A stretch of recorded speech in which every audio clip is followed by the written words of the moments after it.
사두개인을 중심으로 해서 사도들을 붙잡아서 감옥에 가둬버렸어요. 왜냐하면 사도들이 전하는 말씀의 핵심은 하나님 나라와 예수 부활이거든요. 그런데 이 사두개인은 부활 없다, 영생 없다, 천국 없다, 그냥 그렇게 믿는 사람들이에요. 그래서 사도들을 잡아서 감옥에 가두어 버렸는데 하나님의 사자가 그들을 풀어줬어요. 그런데 문제는 이제 재판을 그 사자가 사도들을 풀어준 것도 모르고 이제 재판을 진행하려고 가서 감옥에 가서 끌어내 오라. 그래서 사람들이 달려가 봤더니 이 옥문도 잠겼고 보초들도 지키고 있고 문을 열고 들여다보니까 사도들이 하나도 없더라는 거예요. 그러니까 깜짝 놀라서 성전 경비병들이 달려와서 보고를 하는 겁니다. 24절 말씀 보면 성전 맡은 자와 제사장들이 이 말을 듣고 의혹하여 이 일이 어찌 될까? 야, 이거 앞으로 도대체 무슨 일이 벌어지려고 그러지? 다 놀래가지고. 그런데 어떤 사람이 와서 이야기하기를, 여러분, 어제 감옥에 가두었던 예수의 제자들이 성전에서 백성들을 모아놓고 또 설교하고 성경을 가르치고 있습니다. 이 말도 안 되는 이런 사건이 지금 벌어져 있습니다. 그래서 26절 말씀 보면 성전 맡은 자라고 하는 것은 예루살렘 성전을 경비하는 성전 경비대, 성전 수호대, 이런, 그런데 그 책임자 대장이 또다시 성전 경비병을 데리고 성전에 가서 솔로몬 행각 쪽에서 말씀을 가르치고 전하던 사도들을 다시 잡아서 끌고 옵니다. 그런데 26절 말씀 보면 그들을 잡아왔으나 강제로 못함은, 강제라고 하는 이 단어 속에는 폭력적인 행위가 담겨 있어요. 예전 같으면 성전에 가서 성전 경비병들이 막 곤봉을 들고 때리고 밧줄로 묶어서 끌고 왔을 텐데 그렇게 못했다는 거예요. 왜? 백성들이 수백이 모여서 말씀을 듣고 있는데, 야, 여기서 만약에 폭력을 썼다가는 백성들의 주먹에 맞아 죽을 것 같아서 함부로 못하고 그냥 가서, 여러분, 대제사장님께서 오시랍니다, 가시죠. 조금 이렇게 말로다 협박을 해가지고 사도들을 산헤드린 공회에 세웠습니다. 산헤드린 공회, 예수님을 재판했던 바로 그 산헤드린 공회죠. 예수님에게 사형을 선고했던, 십자가형을 선고했던 그 산헤드린 공회에 사도들이 다시 섰습니다. 대제사장이 한마디 합니다. 이놈들, 우리가 예수 이름으로 사람들에게 설교도 하지 말고 가르치지도 말라고 분명히 너희들에게 명령했는데 왜 너희는 또 나가서 예수의 이름으로 가르치고 예수가 부활했다는 거짓말을 하느냐? 너희들 혹 예수의 십자가의 죽음이 우리 책임이라고 지금 너희가 그렇게 주장하는 거 아니냐? 소리를 지릅니다. 그러자 29절 말씀 보면 베드로와 사도들이 대답을 합니다. 사람보다 하나님께 순종하는 것이 맞습니다. 여기서 말하는 사람이라고 하는 것은 대제사장과 70명의 산헤드린 공회원들을 이야기하는 거예요. 산헤드린 공회는, 베드로, 너 옛날에 예수 모른다고 3번씩 부인했잖아. 너 그냥 이번에 때리지도 않고 그냥 풀어줄 테니까 너 나가거든 예수와 상관없는 자로, 예수를 모르는 사람으로 그렇게 살아. 그때 베드로가 뭐라 그랬습니까? 하나님 말씀을 듣는 것과 너희의 말을 듣는 것, 어느 것이 더 중요한지 생각해봐라. 나는 하나님 말씀에 순종해서 예수 부활의 증인으로 계속 예수 부활을 외치며 살겠다고 담대하게 대답했었는데, 오늘 다시 또 베드로가 산헤드린 공회에 서서 동일한 이야기를 하고 있습니다. 그러면서 30절, 너희가 나무에 달아 죽인 예수를 우리 조상의 하나님이 살리셨다. 이 말의 의미는 두 가지예요. 첫째는 산헤드린 공회, 여러분, 너희들이 대제사장을 비롯한 산헤드린 공회 회원들아, 너희가 이 법정에서 예수에게 사형을 선고하지 않았냐? 너희 눈으로 볼 때 예수는 사형에 해당되는 죄를 지었지만 하늘 법정, 하나님의 법정은 예수에게 무죄를 선언했다. 죄가 없는 사람을 너희가 벌주고 십자가에 죽였으냐? 하나님의 법정은 예수 무죄, 예수 부활을 선고해서 예수를 죽은 자 가운데서 사흘 만에 다시 살려내셨다. 그러면서 31절, 예수를 다시 살리신 이유는 이스라엘에게 회개함과 죄사함을 주시려고 그를 하나님의 오른손으로 높였다라고 그렇게 외치고 있습니다. 여기서 회개라고 하는 이 단어하고 그 죄사함이라고 하는 단어는 대단히 중요합니다. 죄사함을 받으려면 첫째는 회개함이 있어야 되는 거예요. 회개라고 하는 것은 우리가 하나님, 내가 잘못 생각해 보니까 아무개하고 내가 이렇게 좀 싸웠는데 생각해 보니까 내가 잘못했어요. 용서해 주세요. 회개합니다. 이건 회개가 아니라 이건 입술의 고백입니다. 입술로 내 잘못을 인정하는 거예요. 그럼 회개는 무엇입니까? 회개는 하나님, 생각해 보니까 내가 오해했고 내가 잘못했어요. 그리고 자리를 박차고 일어나서 그 권사님 집을 찾아가는 거죠. 찾아가서 사과 들고 가서, 권사님, 어제 내가 잘못해서 미안해. 나 용서해줘. 성경은 이걸 회개라고 하는 거예요. 입술의 고백 더하기 행동.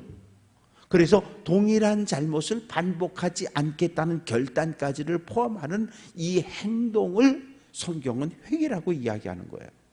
근데 우리는 회개를 그냥 교회 와서 나 혼자, 하나님, 내가 생각해 보니까 내가 잘못했어요. 용서해 주세요.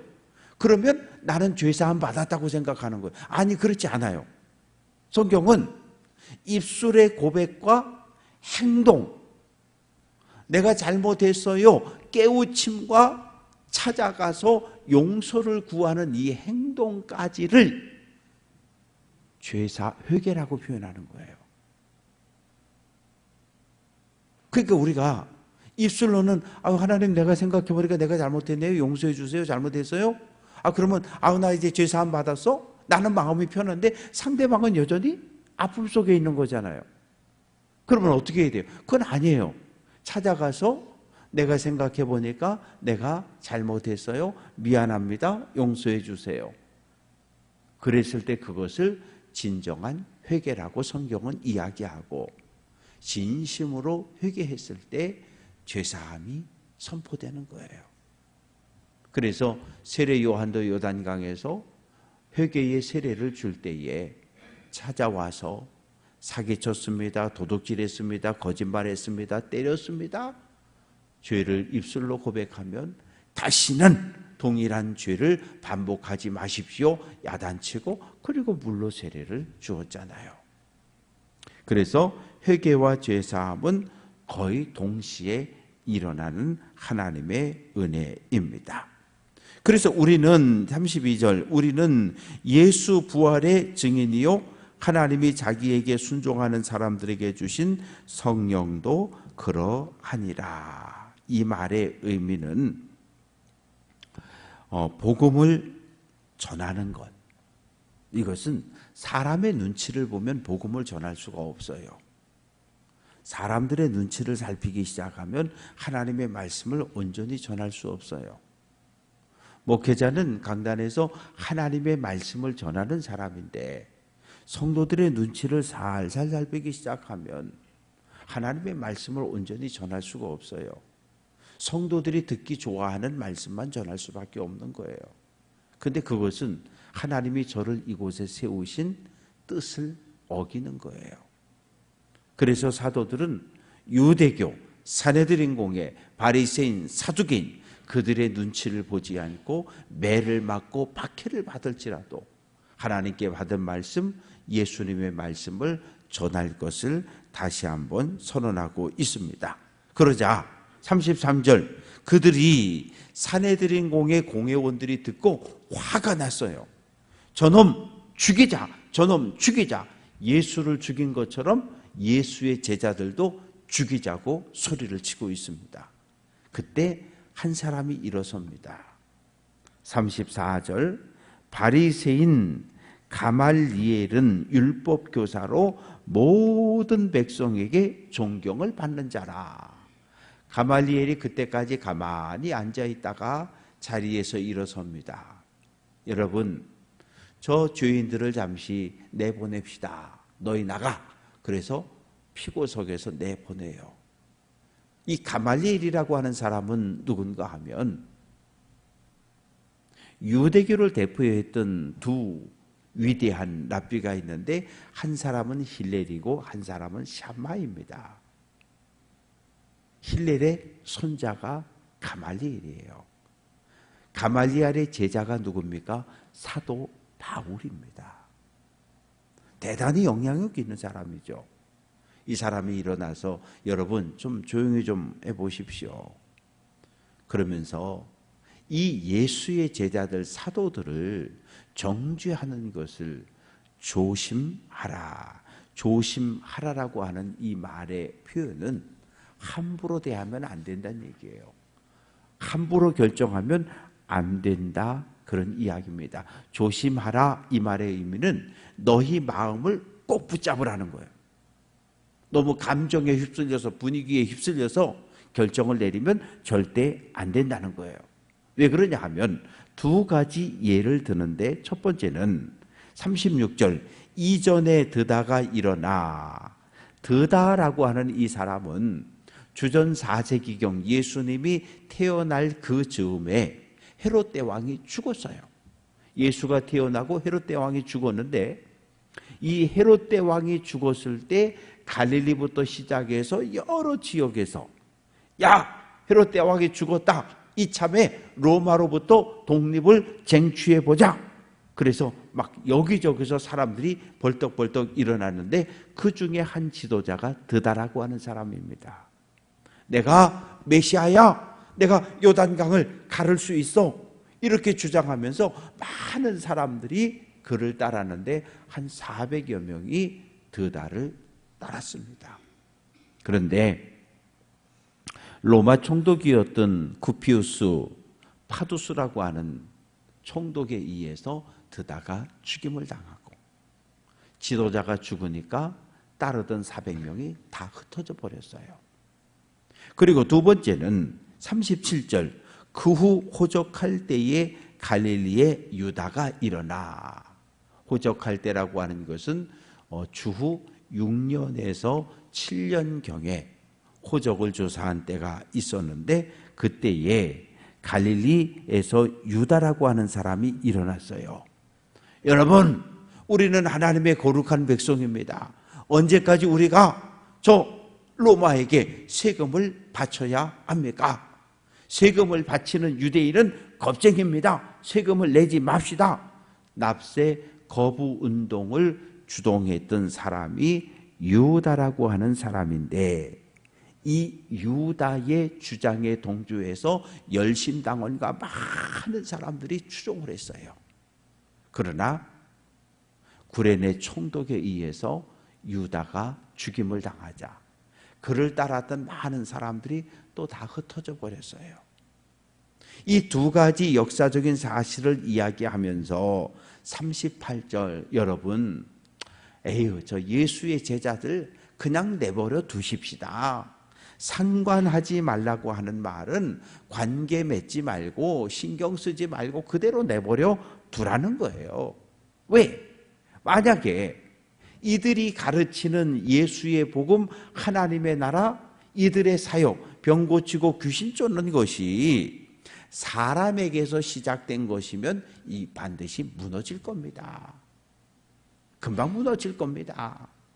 그러나 만약에 39절 하나님께로부터 났으면 우리가 그들을 무너뜨릴 수 없을 것이고, 그리고 도리어 우리가 하나님을 대적하는 자리에 서게 되는 거 아닙니까? 그러니까 가말리엘이라고 하는 사람은 바리새파의 대표잖아요. 가말리엘은 영생도 믿고 천국도 믿고 부활일이 있음도 믿는 사람이에요. 지금 이 순간만큼은 누구들 편에 서 있는 거예요? 예수 부활을 주장하는 사도들의 편에 서 있는 사람이 가말리엘입니다. 그러니 그냥 가만히 놔둬 보면 사람의 생각이면 없어질 거고, 만약에 하나님의 뜻에 의한 일을 하는 건데 우리가 그들을 괴롭히게 되면 하나님을 대적하는 자리에 서게 되는 거니까 우리가 큰 실수를 하게 되는 겁니다. 그러니 그냥 야단쳐서 내보냅시다. 그러니까 모든 사람들이 가말리엘 랍비의 말씀이 옳습니다. 옳소. 그래서 다시 사도들을 불러드립니다. 네, 이놈들 이번 한 번은 채찍질만 해서 내보낼 테니까 나가서 다시는 예수의 이름으로 가르치지도 말고 설교하지도 마. 그리고 채찍질을 하는데, 당시 채찍은 소가죽으로 만들었어요. 그래서 막 소가죽으로 맨살을 때리는 거거든요. 우리 조선시대 곤장 맞을 때는 그 옷을 입혀놓고 물 갖다 붓고 그러고 때리잖아요.